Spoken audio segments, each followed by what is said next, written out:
안녕하세요. 저는 믿었던 사람들에게 뒤통수를 거하게 2대나 맞고 제대로 각성 후 정신 차린 30대 여자입니다. 저는 캘리그라피 공방 및 전문 작가로 활동 중이에요. 원래는 일반 회사에 재직을 하다가 딱 10년 채우고 뒤도 안 보고 그만두었습니다. 그리고 자유롭게 국내와 해외로 여행을 다녔죠. 예전부터 꿈이었거든요. 더 늦기 전에 방방 곳곳으로 여행 다녀보는 거요. 그렇게 반년 동안의 여행이 끝나고 돌아와서는 앞으로는 뭐라고 살아야 될까 미래에 대해 진지하게 고민했습니다. 10년 동안 회사 일을 열심히 했지만 제가 진정 원했던 일은 아니었기에 이제는 제가 진짜 원하는 일을 하고 싶었어요. 제가 좋아하는 게 뭔지 고민을 해야 했기에 여러 가지의 취미 활동을 해보게 되었습니다. 그러다가 그중 서예와 캘리그라피에 특히 빠지게 되었어요. 글자를 나만의 스타일로 디자인하고 꾸며볼 수 있는 캘리그라피의 매력에 푹 빠진 저는 지역 캘리그라피 모임에서 활동하면서 정기적인 전시회도 가지고 전문 작가로 활동을 시작했어요. 나중에는 공방까지 열어서 취미 캘리그라피를 가르치기도 하고 캘리그라피를 활용한 제품을 제작 판매도 했습니다. 그리고 폰트 제작이나 상업용 캘리그라피 디자인도 외주를 받아서 하고 있죠. 뒤늦게 제가 좋아하는 일을 업으로 삼으며 돈까지 벌게 되니 참 행복하고 좋더라고요. 물론 이런 저를 주변에서 아니 꼽게 보는 시선도 있었습니다. 집에 여유가 많고 당장 먹고 살 걱정이 없으니 저렇게 해보고 싶은 거 다 해보고 산다며 부러움 반, 시기 반의 눈길로 보는 지인들도 있었죠. 네, 저는 그 말을 부정하지 않습니다. 제가 운영하는 공방은 저희 아버지 소유의 건물 2층에 위치하고 있거든요. 제가 자식이다 보니 아버지가 좀 싸게 임대를 해주신 것도 맞고요. 저희 아버지는 건물을 여러 개 들고 있으셨거든요. 비교적 여유 있는 집안 형편 덕분에 살아오면서 크게 돈 걱정 없이 산 것도 맞고 부모님께 도움받은 게 많은 것도 사실입니다. 그래서 누군가 부모 잘 만나서 하고 싶은 거 다 하고 편하게 산다고 하면 그냥 웃으면서 맞다고 우리 부모님께 감사하다고 하고 말아요. 그게 사실이니까요. 하지만 저도 부모님의 그늘에만 기대지 않고 제가 하는 일에 있어서는 최선을 다하고 제 스스로 앞길을 개척해 나가려고 노력합니다. 독립적인 성격이기도 하고요. 저는 원래 결혼할 생각도 없었어요. 원래 여행 다니는 것도 좋아하고 제가 좋아하는 일, 취미 생활이나 실컷 하고 사는 게 좋았거든요. 그런데 입 밖으로 결혼 안 할 거라고 했던 말이 무색하게도 저는 짧은 연애를 한 끝에 서둘러 결혼을 하게 되었습니다. 남자친구는 어플 개발 사업을 운영하는 사람이었는데요. 아는 지인의 소개로 만나게 되었습니다. 유쾌하고 호탕한 성격도 마음에 들었지만 자기 일에 있어서 진지하고 열정 있는 모습이 특히 매력적이었어요. 본인이 하는 사업에 대해서 자부심도 있었고 더 잘 될 수 있을 거라 확신도 있었습니다. 본인 사업을 한 지는 5년 정도 됐다고 했는데요. 직원은 본인과 자기 동생까지 다 포함해서 5명이라고 했습니다. 규모 자체가 큰 편은 아니지만 건강 기능 관련 어플 업체였고 성장 가능성도 많다고 자부했죠. 그리고 규모에 비해 매출은 나쁘지 않은 편이라며 꾸준히 성장하고 있다고 했고요. 저랑 만나고 있을 당시에도 나름 잘 운영된다고 했지만 그 남자는 사업을 더 크게 성장시키고 싶은 욕심과 야망이 큰 사람이었습니다. 평소에는 장난기도 있고 재밌는 사람인데 일에 있어서는 진지하고 열정적인 모습이 남자답고 좋더라고요. 저는 그 남자와 8개월 정도 연애를 한 끝에 결혼도 하게 되었습니다. 연애 기간이 좀 짧은 편이었죠. 저도 제가 그렇게 짧은 연애를 하고 바로 결혼에 꼴이 날 줄은 몰랐으니까요. 하지만 그 남자는 제가 너무 좋다고 했고 저도 그 남자가 너무 좋았어요. 결혼에 있어서 몹시 적극적이었고 애정 표현도 많았습니다. 저를 너무 좋아하는 게 눈에 보일 정도였어요. 연애 기간이 길고 짧은 건 중요하지 않다고 생각했기에 빠른 준비 끝에 일사천리로 결혼도 하게 되었습니다. 제가 혼자 살고 있는 집이 있었기에 신혼집도 따로 구할 것 없이 거기서 시작하기로 했어요. 살림살이도 있던 거 그대로 쓰기로 했기에 결혼한다고 해서 특별하게 돈이 엄청 많이 드는 건 아니었습니다. 사실 남자친구는 사업이 나쁘지 않게 운영되는 편이었음에도 여윳돈이 그렇게 많지는 않았습니다. 그 이유는 남자친구가 본인 집안의 실질적인 가장이었고 먹여 살리는 식구들이 많았기 때문이죠. 집안 식구들이 남자친구에게 매달려 있다고 해도 과언이 아니었어요. 남자친구네 부모님은 퇴직 후 일을 안 하셔서 남자친구가 전적으로 생활비를 부담하고 있었고요. 또 남자친구에겐 2살 어린 남동생이 있었는데 저희보다도 먼저 결혼을 했거든요. 아이도 있고요. 그 집까지도 남자친구가 챙기는 실정이었습니다. 일단 남자친구의 남동생이 직원으로 일하면서 월급도 받아갔지만 월급 외에도 필요하면 이런저런 돈도 잘 보내주고 어린 조카를 위해서 용돈도 자주 주나 보더라고요. 그 남자가 버는 돈에 온 가족이 다 매달려 있는 상황이었고 보통은 그런 걸 부담스러워 할 수도 있었겠죠. 하지만 저는 그런 것도 별로 나쁘지 않게 보였어요. 가족을 잘 책임지려는 것 같아서 좋았기도 했고요. 또 저도 돈이 아쉬운 사람도 아니고 제 몫의 돈은 충분히 벌고 있었기에 남편의 돈에 대해서 더 무감했던 것도 있습니다. 게다가 어차피 결혼해도 공동생활비는 각출하고 나머지 개인 돈은 각자 관리하자고 했었기 때문에 더욱 개의치 않았던 것 같아요. 결혼 전 만나본 시부모님도 저에게 다정하고 친절하신 분들이었고 시동생네 부부도 성격이 좋고 저를 새 식구로 많이 반겨주었어요. 특히 시동생 아내, 저에게는 예비동서가 참 싹싹하고 저한테도 애교 있게 잘 하더라고요. 아직 결혼하기 전일 때도 형님처럼 모시겠다며 싹싹하게 잘 구는데 제 입장에선 친근감 있고 스스럼 없이 저에게 다가와주니 고맙고 좋았죠. 그렇게 저희는 결혼을 했습니다.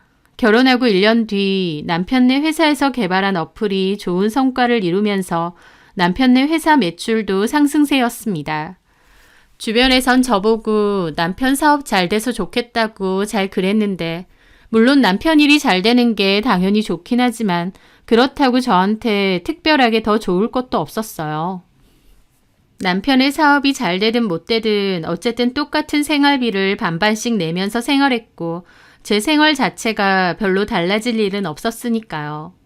저는 그저 남편의 사업이 잘 돼서 남편의 노력이 빛을 보는 게 좋았고 그로 인해 남편이 행복해하는 게 기뻤을 뿐이었죠. 남편도 아무리 바빠도 제가 진행하는 캘리그라피 전시회는 꼭 참석해서 축하해 주었고 제가 하는 일에도 늘 응원을 많이 해 주었습니다. 본인 사업에도 제 캘리그라피 디자인을 적극적으로 이용한 적도 많았고요. 부부로서 서로 믿고 사랑하고 또 각자 운영하는 사업을 존중해 주면서 필요하면 함께 협업도 진행하고 이상적이면서 참 행복한 모습의 부부가 아닐까 생각했어요. 저는 결혼 생활에 만족했고 더할 나위 없이 행복하다고 믿었습니다. 그 행복이 끝까지 갔으면 좋았으련만 그랬으면 제가 이런 사연의 주인공이 되지도 않았겠죠. 저는 3번의 유산을 겪었고 그로 인해 남편과의 사이가 남보다도 못하게 나빠졌습니다. 보통 유산을 겪은 부부는 서로의 상처를 위로해주며 더 끈끈해지기도 한다는데 저희는 반대였어요. 서로에게 크게 실망했고 사이가 제대로 틀어졌거든요. 저희는 결혼하고 2년 정도 신혼기간을 보내고 바로 아이를 가지기로 계획을 했습니다. 그래서 결혼생활 2년 뒤부턴 더 이상 피임을 하지 않고 자연스럽게 아이를 가지려고 노력했죠. 그런데 제가 임신을 하고 싶다고 원하는 대로 되는 게 아니더군요. 저희 부부에게 아이는 잘 생기지 않았습니다. 시간이 지나도 자연 임신이 어려워서 결국 난임 클리닉 병원에 다니면서 임신 준비를 본격적으로 했었어요. 그런 과정 속에서 감사하게도 새 생명이 저희 부부 곁을 찾아와 주었습니다. 너무 행복했고 앞으로 더욱 행복해질 거라 믿었어요. 그런데 8주 차에 태아 심장이 멈췄고 결국 10주 차에 계류 유산을 판정받게 되었습니다. 많이 기다렸던 첫 임신이었기에 참 가슴이 많이 아프더라고요. 첫 유산 후 남편과 저는 서로의 눈물을 닦아주며 우리 아이가 다시 우리 곁을 찾아올 거라고, 그러니까 기다려 보자고 했습니다. 그때만 해도 서로가 서로를 위로해주고 마음 아파했었죠. 그렇게 다시 고된 임신 준비 끝에 반년 뒤 다시 아이를 가지게 되었어요. 이번엔 처음보다 더 조심했지만 16주 차에 또다시 유산을 하게 되었습니다. 병원에서 습관성 유산 검사를 했었는데 엽산, NK셀 전부 정상에서 아주 약간 비정상 수치가 나왔고 태아 염색체 검사에도 이상은 없었어요. 크게 문제가 될 만한 상황이 아닌데도 유산이 또 됐던 거죠. 절박한 마음으로 인공수정까지 진행했고 2차의 임신을 성공했습니다. 이번엔 제발, 간절한 마음이었지만 병원에 가보니 또다시 심장이 멈췄다고 했습니다. 3번째 유산이었어요. 또다시 유산이 됐구나. 너무 절망적이더라고요. 병원에서 너무 울다 나와서 의사가 뭐라고 했는지도 기억이 안 날 정도였습니다. 3번의 유산을 겪으면서 저는 임신 자체를 포기하게 되었습니다. 내 뱃속에 품은 아이가 유산이 됐다는 것을 알았을 때 받는 상처와 무력감이 너무 컸고요. 또 무리한 시술로 인해 몸도 너무 지쳤거든요. 무엇보다 내 몸이 임신에는 적합하지 않는구나 깨닫게 된 거였죠. 그런데도 남편은 아이가 갖고 싶다고 저를 자꾸 조르면서 한 번만 더 시도해보자고 하는 겁니다. 인공수정이라는 게 남자 쪽은 괜찮지만 여자 쪽에선 정말 힘들고 몸도 많이 축나거든요.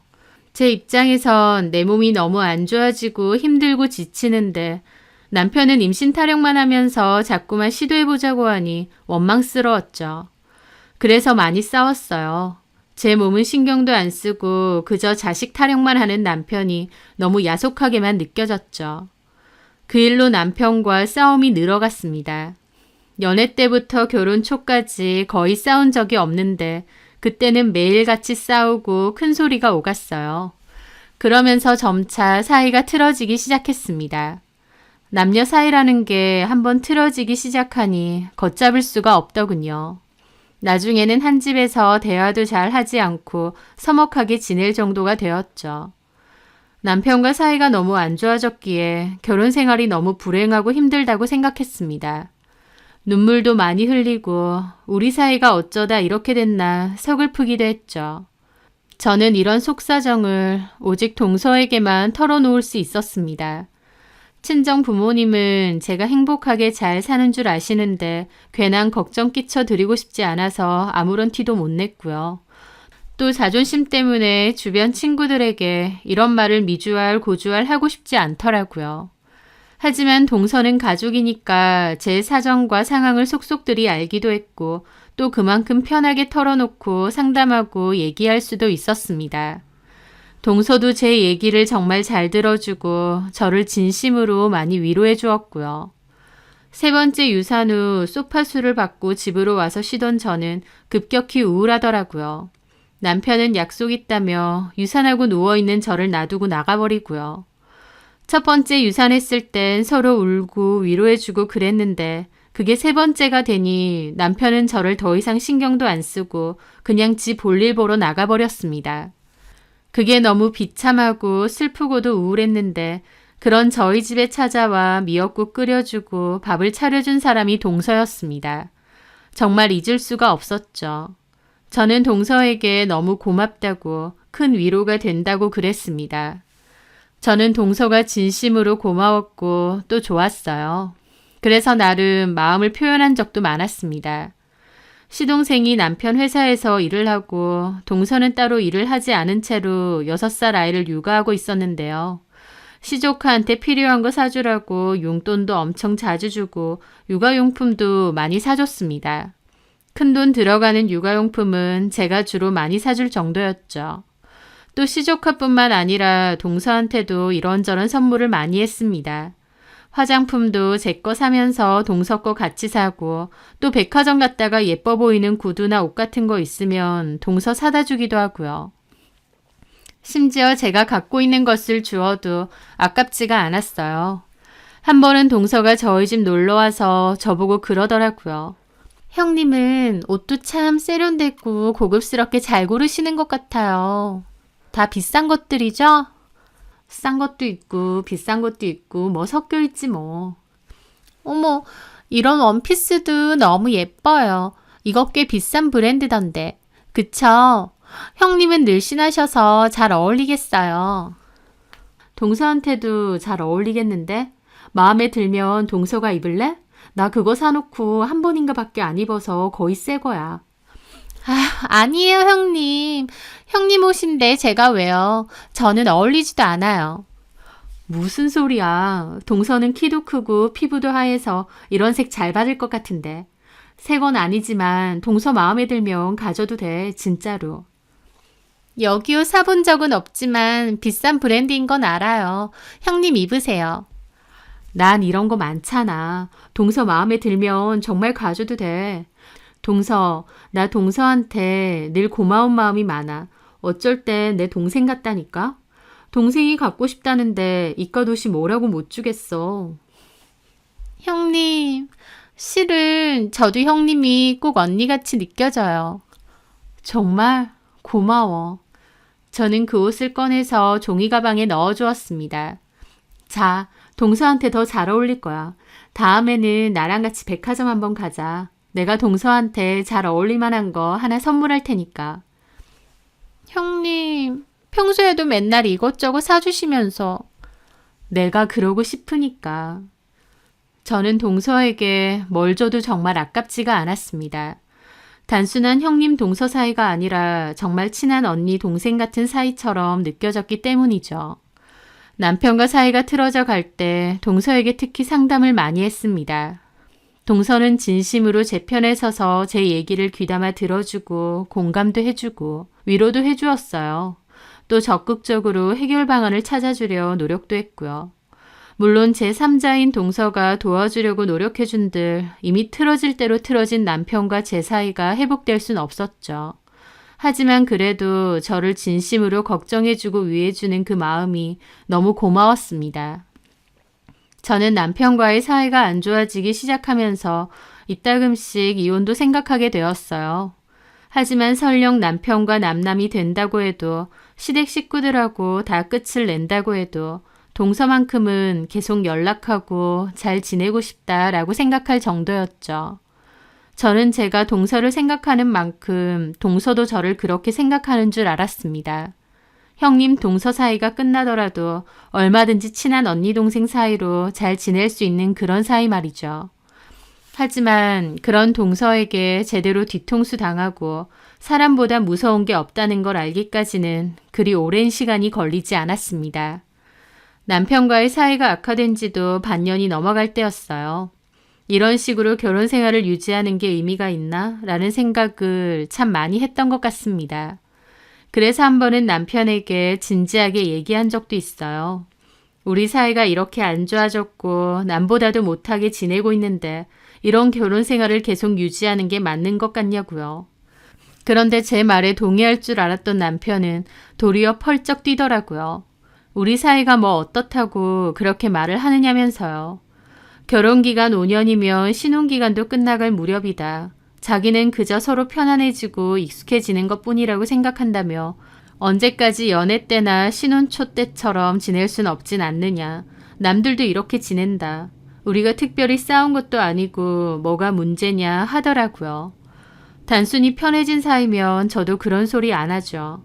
남편이나 저나 분명히 남보다도 못한 사이로 지내고 있었고 그건 남편도 분명 알고 있을 겁니다. 그럼에도 남편은 이혼 사유도 없고 이혼할 이유도 없다면서 자기는 이혼은 절대 하지 않을 거라고 했습니다. 저는 솔직히 그게 속보였어요. 왜냐면 남편이 이혼을 안 하겠다는 이유는 그래도 저를 사랑하는 마음이 있다거나 혹은 이 결혼 생활을 유지하고 싶어서가 아니라는 걸 알거든요. 아마 남편은 저희 아빠의 투자금이 아쉬워서 결혼 생활을 유지하고 싶은 게 아닐까 싶었습니다.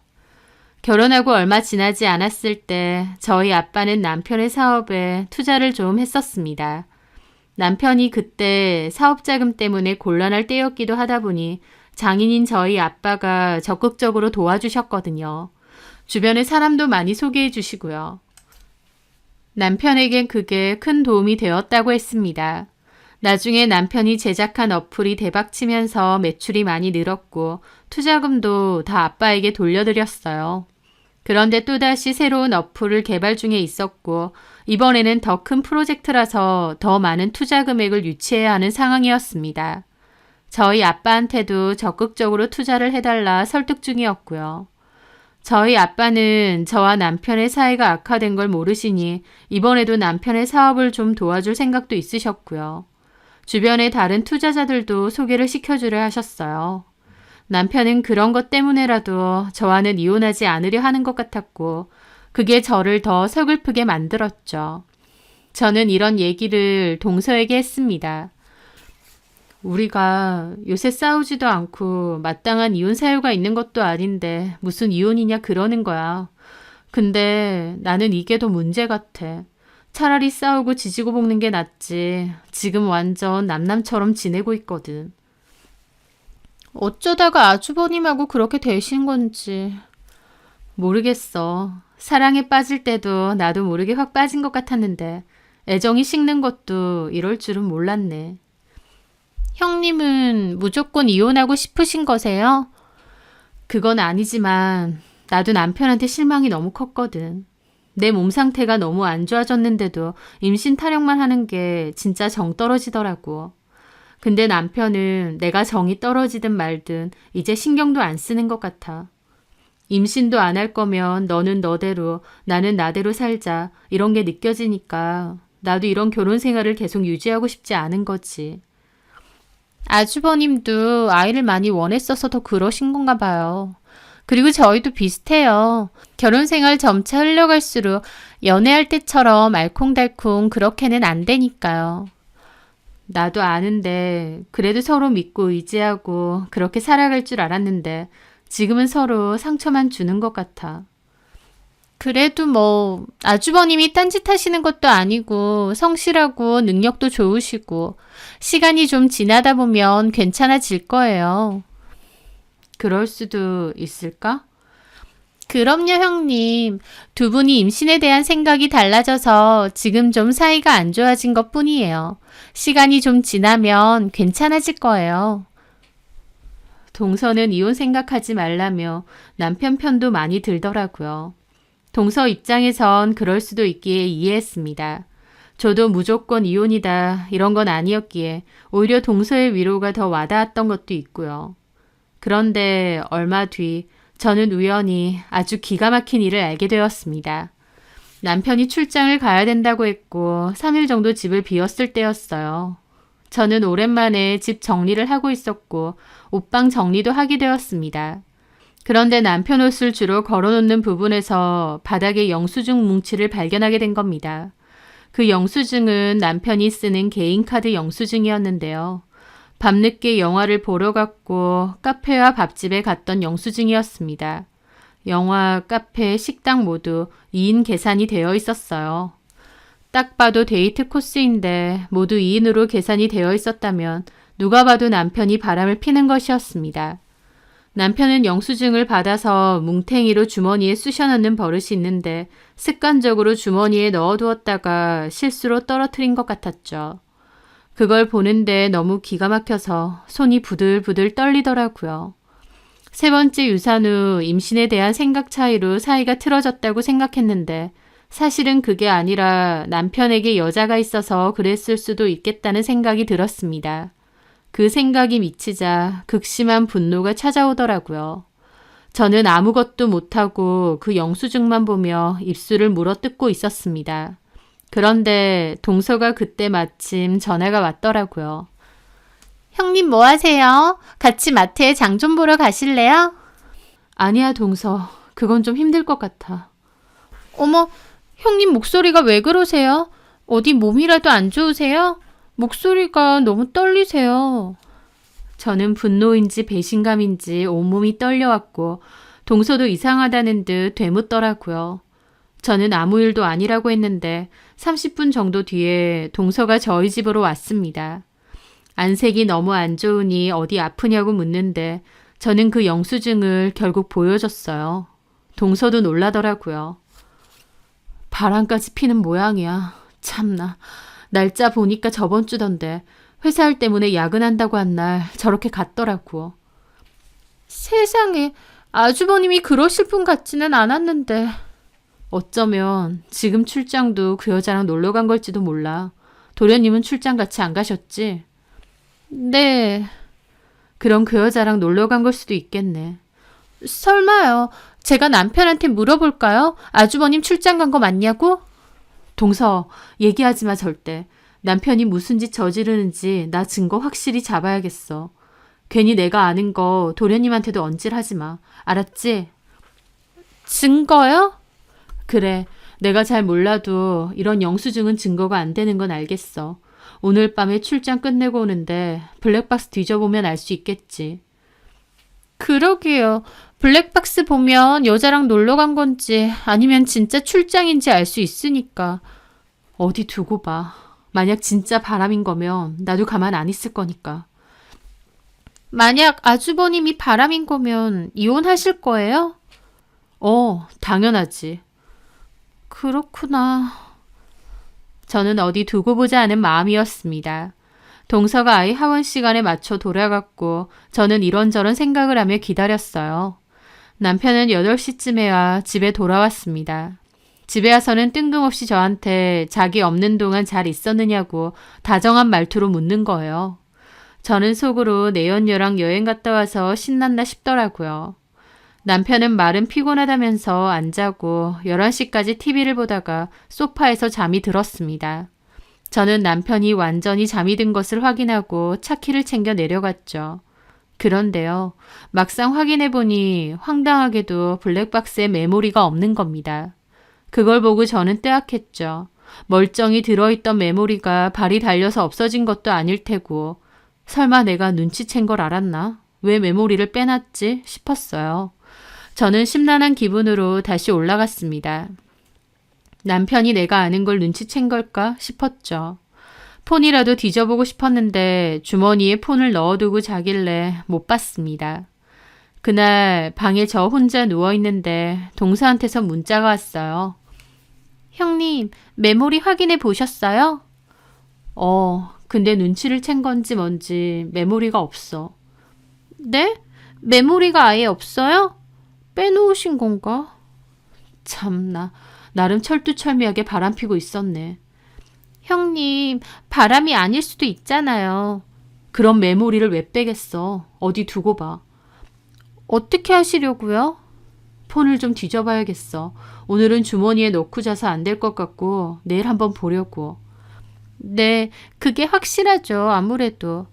도련님한텐 절대 말하면 안 돼? 그럼요. 저는 형님 편인데요. 혹시 필요한 일 있으시면 언제든 저한테 말하세요. 고마워, 동서. 힘이 많이 된다. 그렇게 저는 블랙박스는 실패했지만 기회를 봐서 폰을 뒤져보겠다 생각했어요. 그런데 며칠 뒤에 폰을 뒤져봤는데 정말 아무것도 안 나오는 겁니다. 수상한 문자나 카톡도 없고 갤러리나 녹음, 심지어 휴지통까지 뒤져봐도 아무것도 안 나왔어요. 근데 오히려 너무 깨끗하니까 바람을 안 피나 싶은 게 아니라 이렇게 철저하게 숨기나 싶은 생각만 드는 겁니다. 그맘때 동서가 또 전화가 왔더라고요. 형님, 아주버님 폰 확인해 보셨어요? 해봤는데 뭐 나오는 게 없네. 다 삭제한 건지. 정말요? 그럼 사실 바람 피는 게 아닌 거 아닐까요? 그 영수증요. 영화 보고 밥 먹고 하는 건 그냥 친구랑 했을 수도 있잖아요. 글쎄, 내일 모레 마흔인 남자가 친구랑 둘이서 영화 보고 밥 먹고 카페를 간다고? 그게 더 이상하지 않나? 그렇긴 한데 딱히 증거가 없다 보니 이제 어떻게 하실 거예요? 일단 좀 두고 봐야지. 네, 제 생각엔 아닌 것 같으니 형님도 너무 신경 쓰지 마세요. 하지만 동서와 달리 저는 직감적으로도 남편이 바람을 피고 있다는 확신이 들었습니다. 그렇게 고민하다가 남편 폰에 위치 추적 어플을 깔아뒀어요. 인터넷에 찾아보니 남편 바람 잡을 때 이렇게 많이 한다고 하더라고요. 그렇게 어플을 설치하고 나니 남편의 위치가 어디인지도 다 나왔습니다. 보통은 회사랑 집, 식당이나 술집 정도만 가는 것 같았죠. 하지만 어느 날 늦게 공방 일을 마치고 집에 돌아오던 길에 남편 위치를 확인했는데요. 그날 아침 저한테는 직원들이랑 저녁 먹고 들어간다고 했는데 위치는 무슨 외곽 호숫가 쪽으로 잡히는 겁니다. 이건 100%다 싶었죠. 직원들이랑 저녁을 이런 데서 먹을 리가 없으니까요. 저는 다급하게 인터넷으로 그 주변을 찾아봤더니 세상에 모텔까지 많은 곳이더군요. 저는 흥분한 상태로 제 차를 타고 남편이 있는 곳으로 달려갔습니다. 어플이 비교적 정확한 위치를 알려주었기에 저도 이악 물고 달려갔죠. 이번엔 내 눈으로 남편의 바람을 확인하고 증거까지 잡아두겠다 마음 먹으면서요. 하지만 제가 거의 도착할 때쯤 벌써 남편의 위치가 바뀌더라고요. 제가 도착하기 전에 남편은 그곳을 떠난 것 같았죠. 너무 분통 터지더라고요. 게다가 이렇게 멀리 떨어져 있는 모텔촌까지 드나들다니 미친 거구나 싶었습니다. 그렇게 집으로 돌아왔는데 남편은 방에서 자고 있었어요. 뻔뻔하게 바람을 피우고 다니는 남편의 얼굴을 보는데 얼마나 분노가 치솟는지. 마음 같아선 베개로 얼굴이라도 확 눌러버리고 싶더라고요. 하지만 제대로 된 증거 찾기까지 참자 생각했습니다.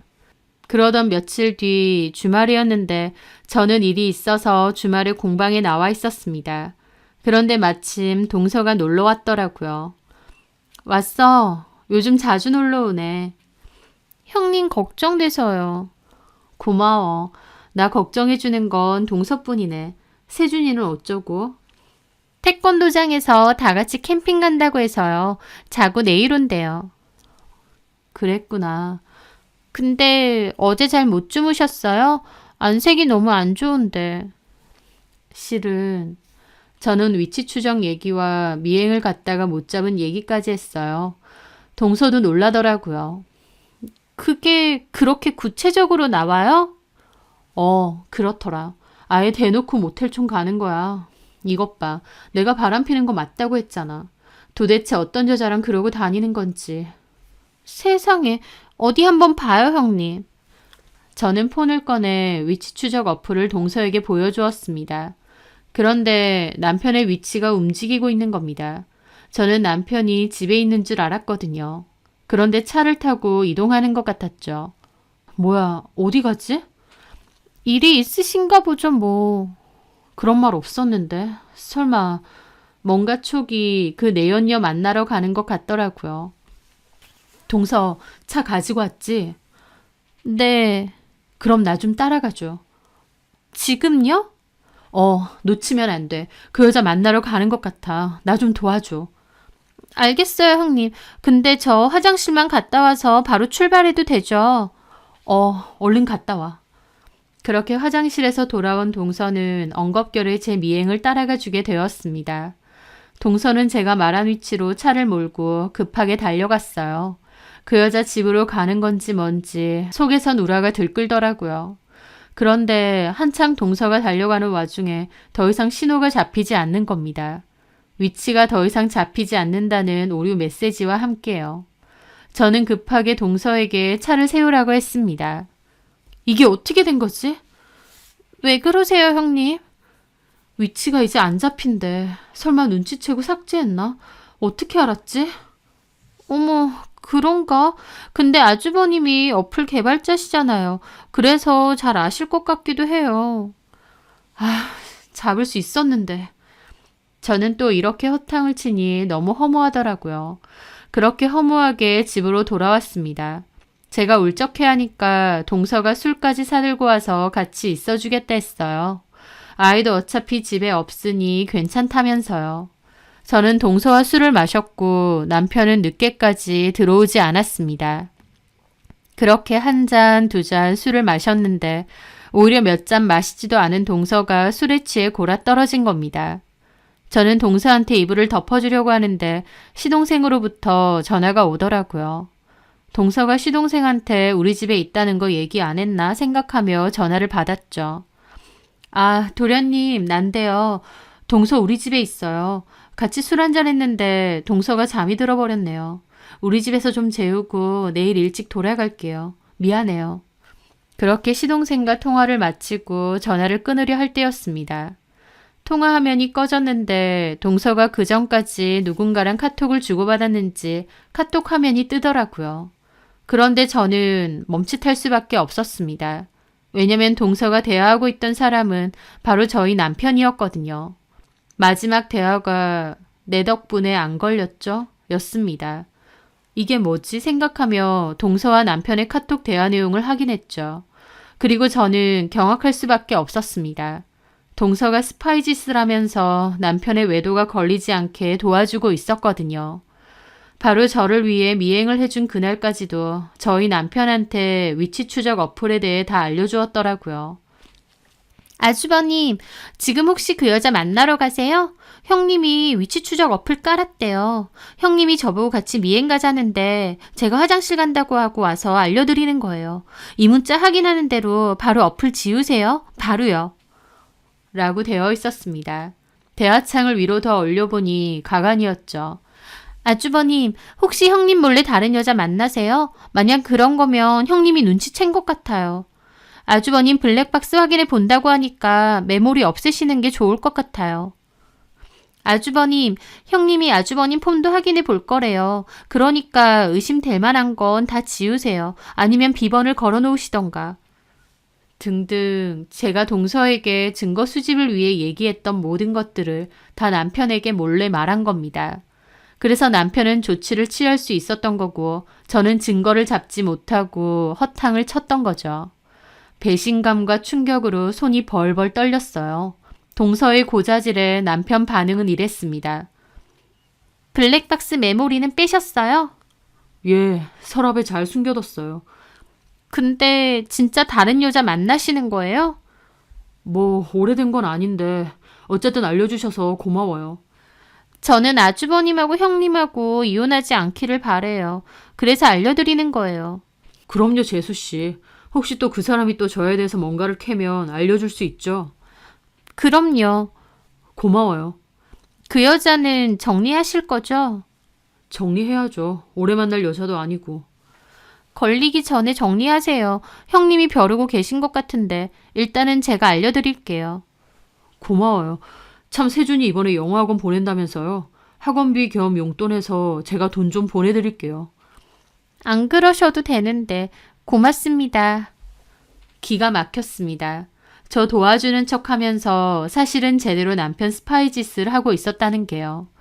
저는 그것도 모르고 동서한테 다 얘기하고 세상 모르게 자고 있는 동서가 무섭고 소름 끼치게 느껴졌습니다. 게다가 알려주는 대가로 남편에게 돈까지 송금을 받았더라고요. 남편은 동서에게 그 여자랑 끝내겠다고 했지만 딱히 그럴 생각은 없었던 모양이었습니다. 어차피 동서가 정보를 캐서 알려주니까 몰래 바람을 피는 게 좀 더 쉬웠겠죠. 저는 남편 서재방으로 가서 책상 서랍을 뒤져봤습니다. 남편은 잡동사니를 그 서랍에 마구 잘 넣어두거든요. 동서와의 대화에서 메모리를 서랍에 넣어두었다고 했으니 아마 여기 넣어두었을 것 같았어요. 그래서 뒤져보니 그 틈에 블랙박스 메모리가 있더라고요.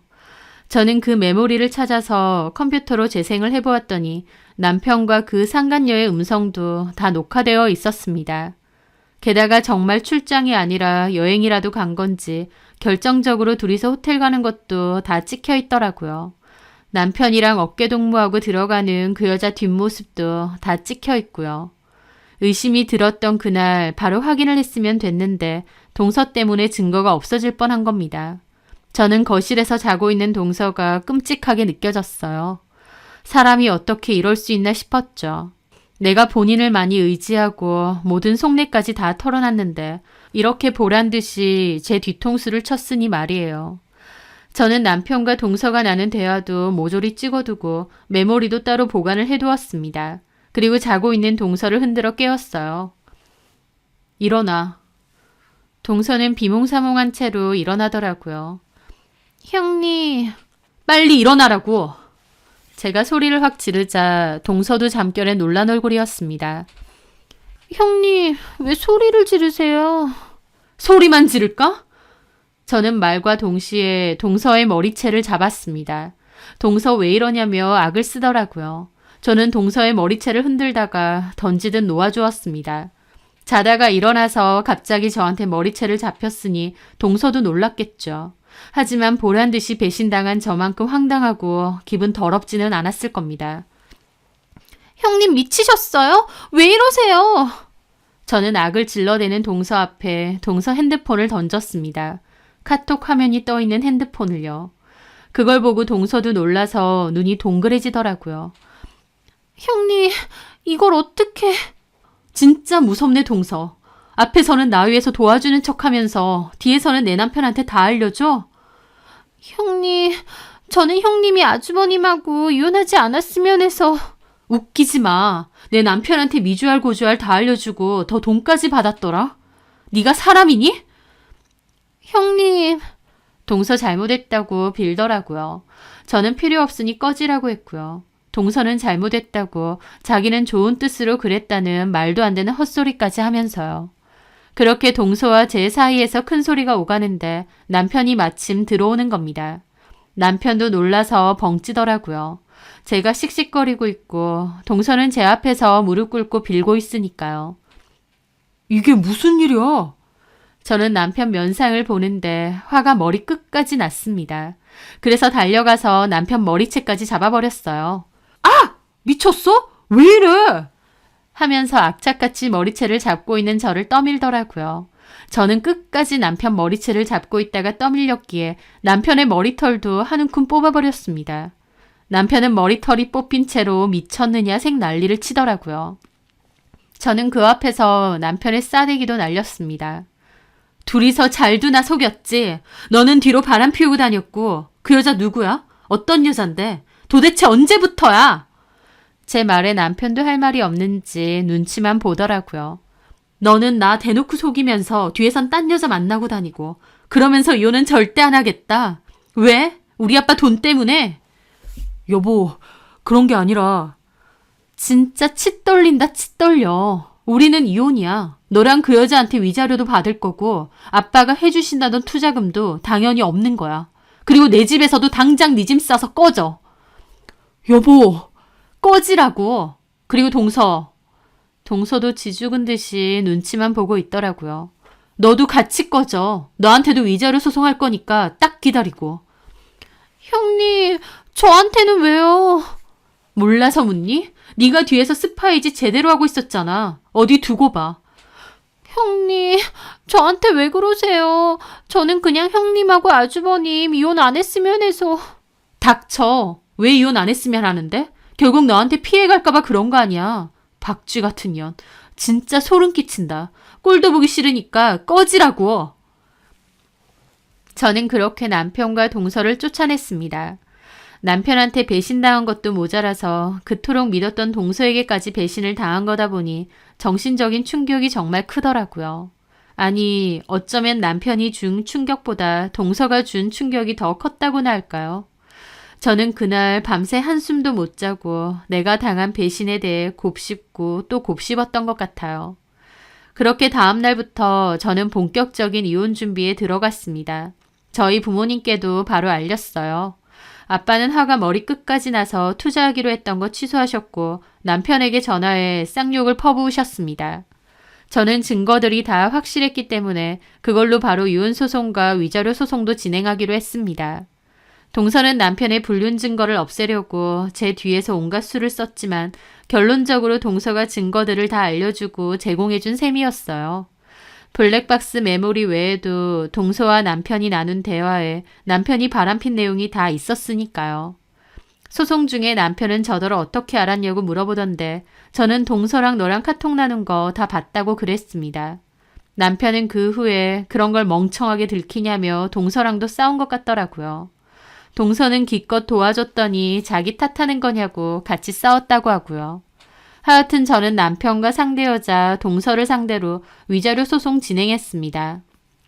남편은 잘못했다고 뒤늦게 빌었지만 아무 의미 없는 행동이었죠. 무리한 임신 요구에 외도까지 이혼 사유로는 확실했습니다. 증거도 충분하고요. 저도 더 이상 그런 남자랑 같이 살 생각 추호도 없었고요. 그렇게 저는 소송 끝에 이혼을 했고 위자료도 받아낼 수 있었습니다. 직접적으로 외도를 저지른 남편과 그 여자는 물론이고 동서 역시 아주버님의 불륜을 알고 있으면서 방조하고 나아가 증거 인멸 및 알리바이까지 제공했기에 책임을 물어야 된다고 판결이 났어요.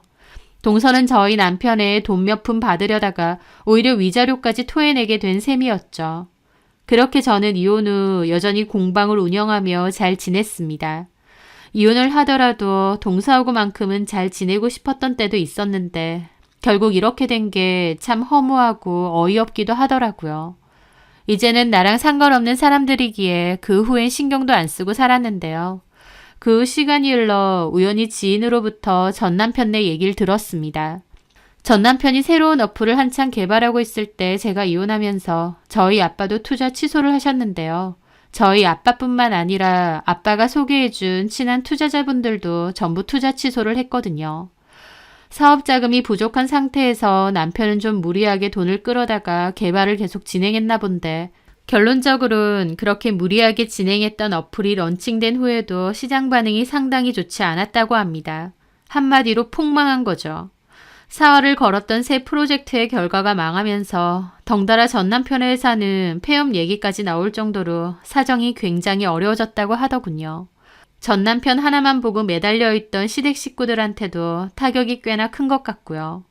어쩌고 사는지는 이제 제 알 바 아니지만 상황 안 좋다고 들리는 소문이 고소하게 느껴지긴 했습니다. 게다가 동서도 참 줄 잘못 썼다 싶더라고요. 뒤에서 남편 몰래 돕지 말고 그냥 저를 잘 도와줬더라면 저는 이혼과는 별개로 동서하고 여전히 잘 지냈을지도 모릅니다. 동서가 경제적으로 어려움을 겪는다면 그것도 적극적으로 도와줬을지 모르고요. 전 남편 사업이 망해서 동서네까지 힘들어진다 해도 어쩌겠나요. 본인이 배신하고 박쥐짓 한 결과가 그건데요. 이제 와서 돌이켜보면 전 남편 사이에서 아이가 안 생긴 게 참 다행이기도 합니다. 사람의 마음을 얻는다는 게 참 쉬운 일이 아닌데 남편도 동서도 참 어리석고 원망스럽다는 생각도 듭니다. 저는 전 남편, 전 시댁에 관한 모든 기억은 다 묻어두고 여태까지 그래왔던 것처럼 씩씩하게 제 인생을 잘 살아가려 합니다.